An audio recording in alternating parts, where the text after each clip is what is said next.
Okay, here is our handout that we are going to be using to go through chapter 4.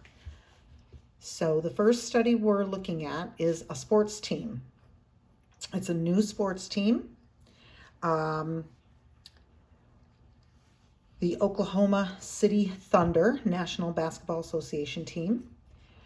Its second season after moving from Seattle. The team had a win-loss record that was actually worse for home games with sellout crowds than for home games without having a sellout crowd. So when they had a sellout crowd, they had 3 wins and 15 losses. When they did not have a sellout crowd, they had 12 wins and 11 losses. Okay, so they are investigating here whether or not there was a relationship or an association between the sellout crowd or the non-sellout crowd and whether they won or lost. So identify the observational units and the 2 variables in the study. So we've got the observational units are the Oklahoma City Thunder home games. We're just looking at their home games. And then the variables for each of the games, the home games that we're looking at, is 1, was there a sellout crowd or was there not a sellout crowd? That's categorical. And then the second variable, when we looked at a home game, was whether they won or lost. So also categorical. So the definition basically of the explanatory variable and the response variable, it's kind of self-explanatory. The explanatory variable causes changes to the response variable. Can the explanatory variable explain what happens in the response variable? That's one way to look at it. Okay, so we're looking for evidence to see if the explanatory variable causes changes in the response variable. So in this particular study right here, the explanatory variable would be the crowd size. Was it a sellout crowd or was it not a sellout crowd? The response variable would be the outcome of the game, whether they won or lost.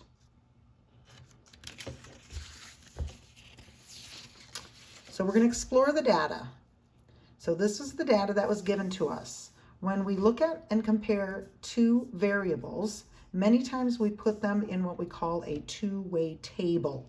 The explanatory variable is always going to be in the columns, and the response variable will be the rows.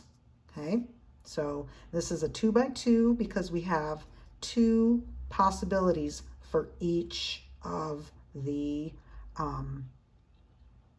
variables. But it's specifically called a 2-way table because we have 2 variables, a 2-way table. Got the explanatory variable and the response variable. So I filled in the table, the smaller crowd, non-sellout crowd, the sellout crowd, that was the explanatory variable, and then its total. Then the response, whether they won or lost, and then that total. Okay, so for a smaller crowd, they won 12 games and they lost 11 games. For the sellout crowd, they won 3 games and lost 15 games. So we fill out our 2-way table, and from here, we can get some measurements. So we're going to get what we call a conditional proportion. It's the proportion of wins for each group.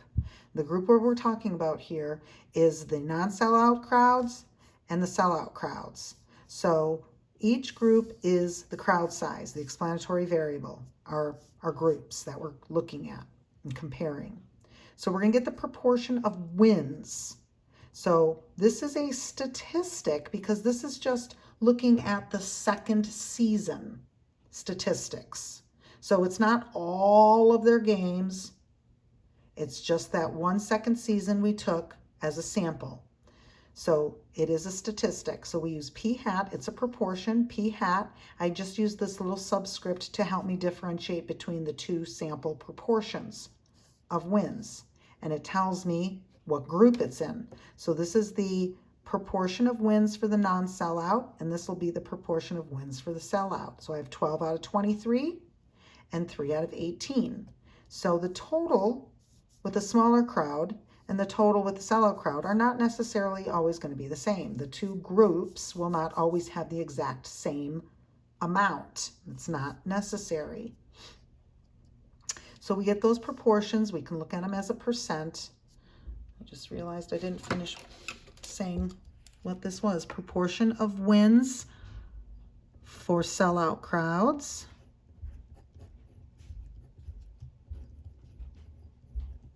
And this is the proportion of wins. Oops, this was non-sellout crowds. This is the proportion of wins for sellout crowds.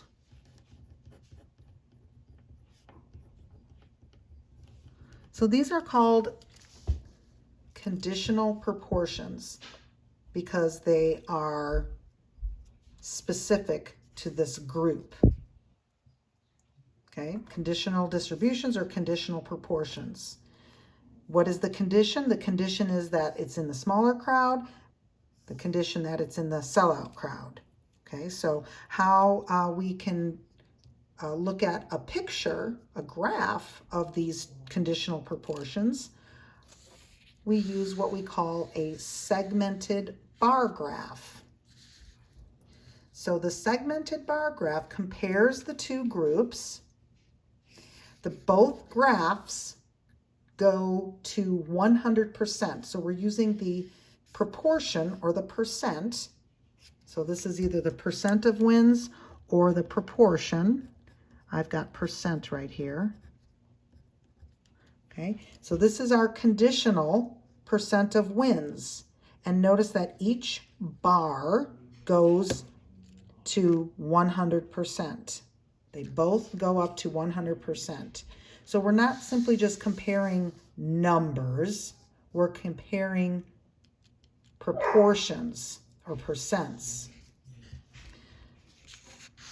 Okay, and that's important because if you're talking about 10 out of 20 versus 10 out of 100, 10 out of 20 versus 10 out of 100, right? If you're looking at just the tens, oh, they have the same amount, but you have to consider how much it's out of, okay? So that's why we don't simply just look at the number of wins or the number of successes that we are considering in the study we're looking at. It's because we have to compare it 0.5 versus 0.10, 50% versus 10%. So if we were to just look at the number itself, we would say, oh, they have the same amount, but you have to consider how many it is out of. So that's why we're looking at the percents, and these would be conditional proportions out of the condition of how many were in that group. So you can see that for the non-sellout crowd, we have quite a bit more than the sellout crowd, the wins. Here's my wins, and here's my wins for the sellout. So these are called segmented bar graphs. And they're both the same height, so we're comparing just the conditional probabilities. So we have the statistics that we're looking at, and then we have the graphical display of the statistics, which are the conditional probabilities. So from here, we can kind of just make an initial investigation. Do these proportions and the segmented bar graph suggest an association or some kind of a relationship between the two variables? Yeah, it looks like they do. It seems that the team wins less often when there's a sellout crowd than when there is not a sellout crowd, just by our initial investigation, exploring the data with the statistics and the graph. So, is it reasonable to conclude that the sellout crowd caused the team to play worse? What do you think? I hope you would say no. We can't necessarily say that it caused them to play worse. So what would be an alternative explanation for that possible association that we have. So the Thunder were less likely to win with a sellout crowd. What could be 3 possible explanations? Well, you could come up with probably more than 3, but here's 3 that I just simply wrote down. Maybe the noise level, since it was a sellout crowd, it was probably very noisy. Maybe they couldn't hear each other. Maybe they were nervous. It's only their new team to the area. So maybe they need to accustomed to being in the new area. Maybe the fans were cheering for the other team. Maybe the teams are, they're used to seeing these other teams play instead of this team from Seattle. That's where they said they were from, Seattle. So it could be any of those 3. And there could be other things that you could probably come up with to explain that there's a relationship between the team losing and having a sellout crowd, losing more and having a sellout crowd. So these kinds of things right here, these are what we call confounding variables. So it's a potential effect on the response, and we cannot distinguish it from those of the explanatory variable. Okay, so the confounding variable is related to both the explanatory and the response variable in a way that it affects the response variable but cannot be separated from the explanatory variable. So because of the potential for confounding variables, we cannot legitimately draw cause and effect conclusions from observational studies. So identifying a confounding variable in the study could be any of the above, or something you may have come up with yourself. So what do we mean by observational study?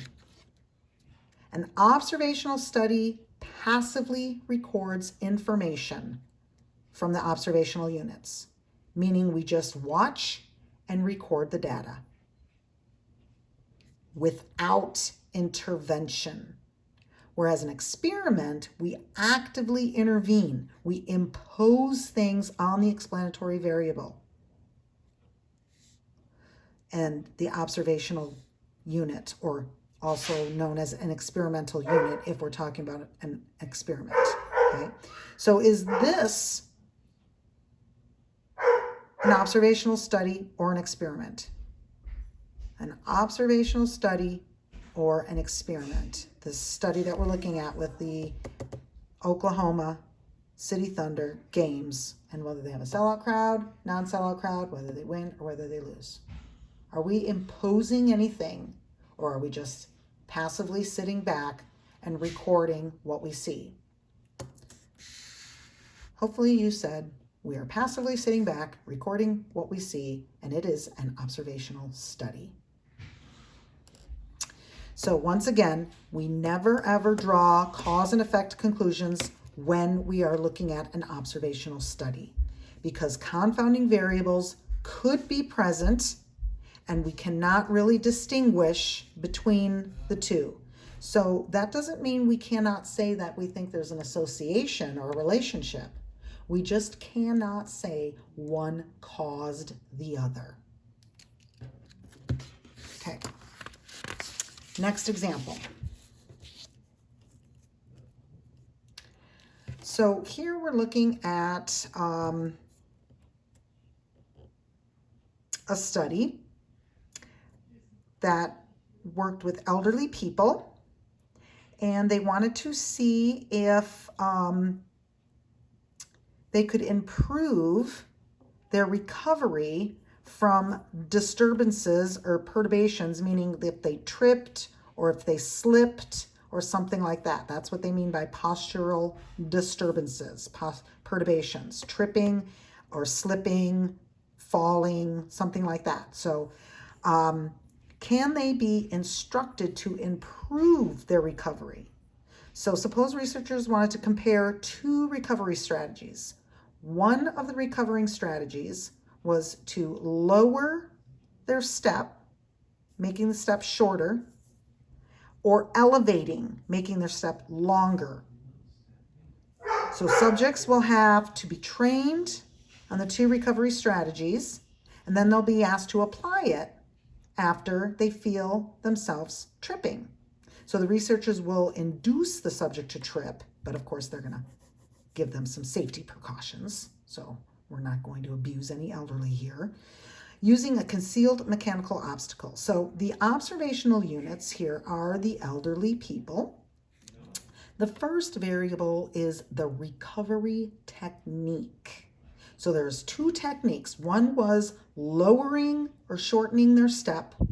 After they feel themselves tripping, they're going to lower or shorten their step. The second recovery technique was lengthening their step.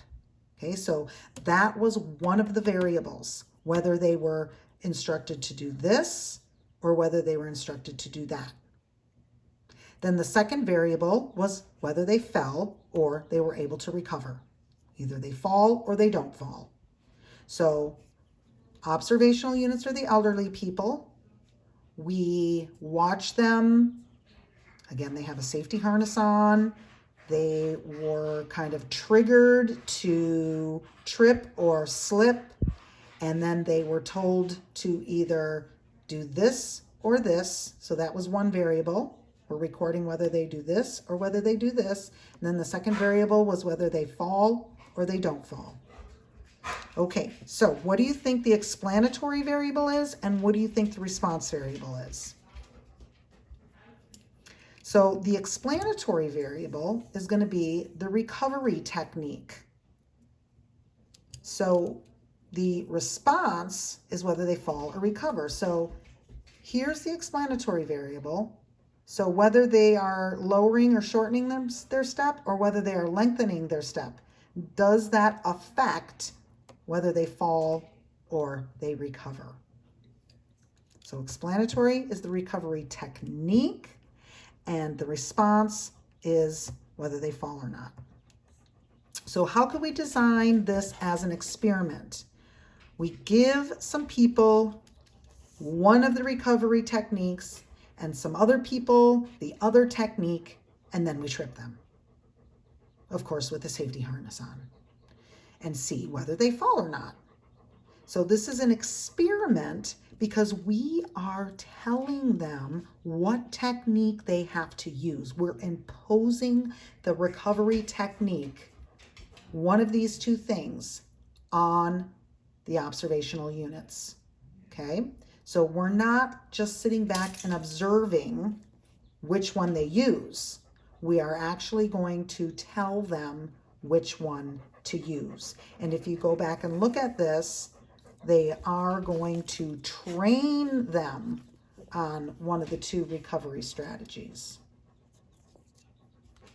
So we are going to look at this group of participants, these 24 elderly people that have volunteered to help out in this study.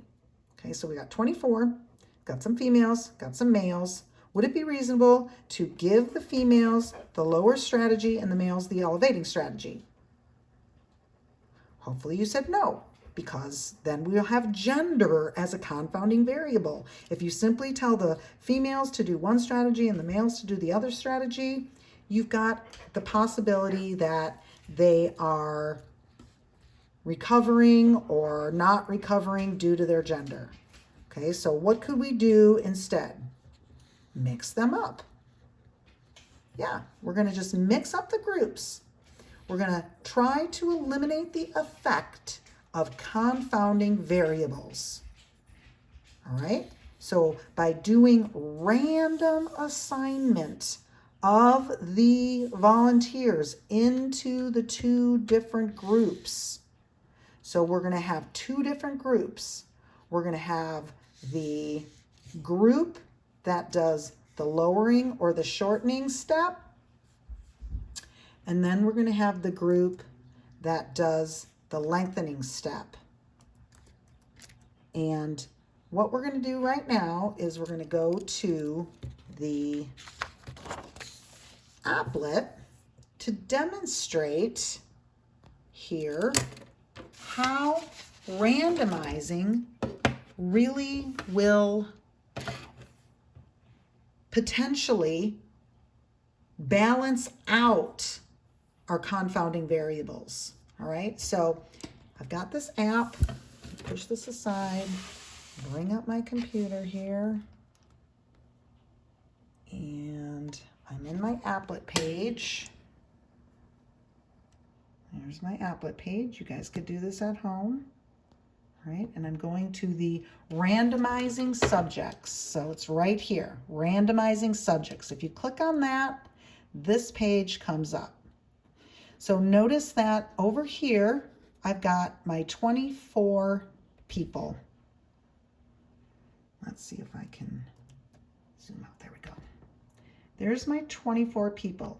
If you zoom in, you can see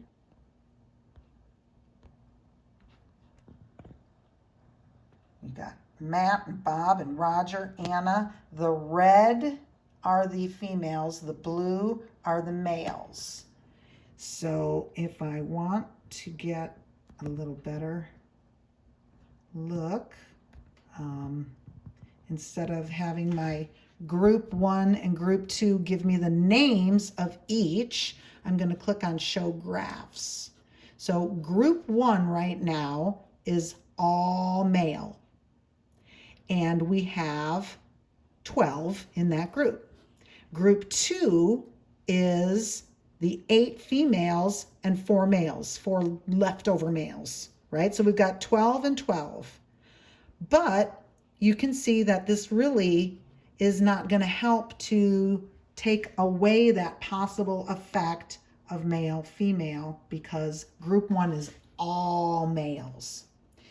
So what we're going to do is we're going to click on randomize.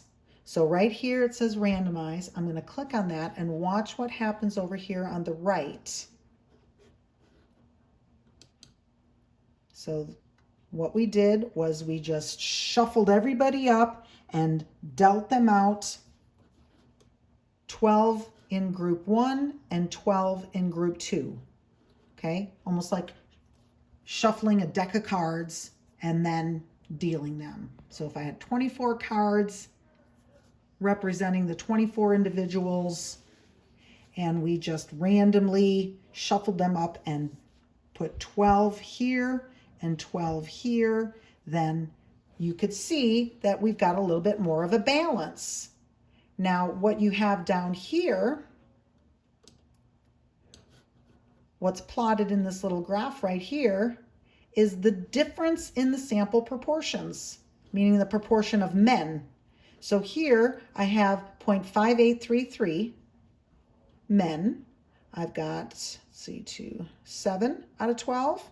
And here I've got 11 out of 12. No, not 11, sorry, 8 out of 12. No, I don't either, I can't count. 3 women, so that means 9 out of 12. There we go. So the difference is plotted down here, the difference in the proportion of men. So group 1 has a little bit less men than group 2, so that's why it's below 0, because the difference came out negative. 0.5833 minus 0.75, okay? So if I did it again, it's shuffling them all up, dealing out two different groups of 12. Notice we got the exact same thing that time, and there it is. Now let's do it a third time. Shuffling. Okay, now look what happened this time. We have 4 women, 8 men, 4 women, 8 men. So there's 0 difference in the two proportions of men. Okay, so if I randomly assign the 24 subjects to groups, the randomization takes care of any possible confounding variables. So I've got 3 results right here. Let's see what happens if I do it 1,000 times. Okay, I'm going to unclick the animate button So that will not work out with that. So there are 1,000 differences in these proportions of men versus men in this group versus men in this group. So look at where it's centered and look at the shape. So it's pretty normal. It's pretty evenly bell-shaped there, symmetric. And where is it centered? It's centered at 0. And then we've got, it trickles down. 1 would mean that, once again, that this is all men in one of these groups, okay, and all women in the other group, but we can't really have all women because we don't have an even amount. But this is showing us that we can do this in the long run, and we will have our confounding variables. Never mind the dog in the background. Confounding variables are going to be just randomly assigned so that they're going to balance each other out in the long run. So that's kind of what we're going for doing our random assignment into the groups that are going to be representing the explanatory variables. So one group is going to be assigned one of the variables in the explanatory, the technique of maybe lowering their step, shortening their step. And then this group is going to be given the other explanatory variable, which would be lengthening their step. So random assignment into the 2 groups that are the explanatory variable. So this is what is really important in order to work with experimental groups, experiments, and this will balance out any potential confounding variables, whether they are known variables or whether they are unknown variables, confounding variables. Sometimes we know what they are, like the sex. Sometimes we don't necessarily know what they are, like any prior injuries that they may have had in this study. So random assignment will balance out those potential confounding variables, and that will allow us then to focus on the explanatory variable itself and whether there was a cause and effect relationship between the explanatory variable and the response variable. So here's the basic idea right here behind what we're looking at on designing our studies. So first we'll have assignment of units to a group. So you either have random assignment into the group or no random assignment into the group. Then you have just the plain old selection of the sample, the volunteers, so to speak, okay, in this last study. All right, so they were either a random sample or they were not a random sample. So our 24 elderly people in this last study, it did not really say whether they were volunteers or whether they were randomly chosen. So we're not really sure there. But remember, this idea right here we looked at from chapter 2. This is what we're looking at right now, okay? If there was a random assignment into the groups of the explanatory variable and it was a random sampling, this is the best scenario right here, because with the random assignment, we can draw cause and effect conclusions.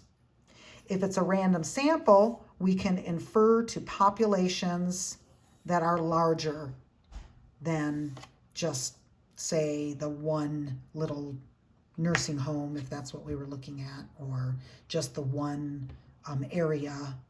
So we can infer to larger populations. Random sampling, inference to populations can be drawn. Random assignment, we can draw cause and effect conclusions. Okay?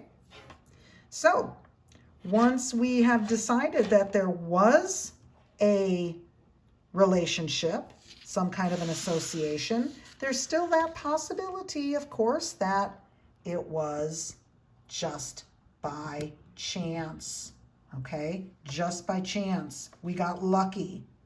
So what are we going to do? We're going to do a test of significance to see if that difference in those proportions was significant. So we'll do that in the next chapter.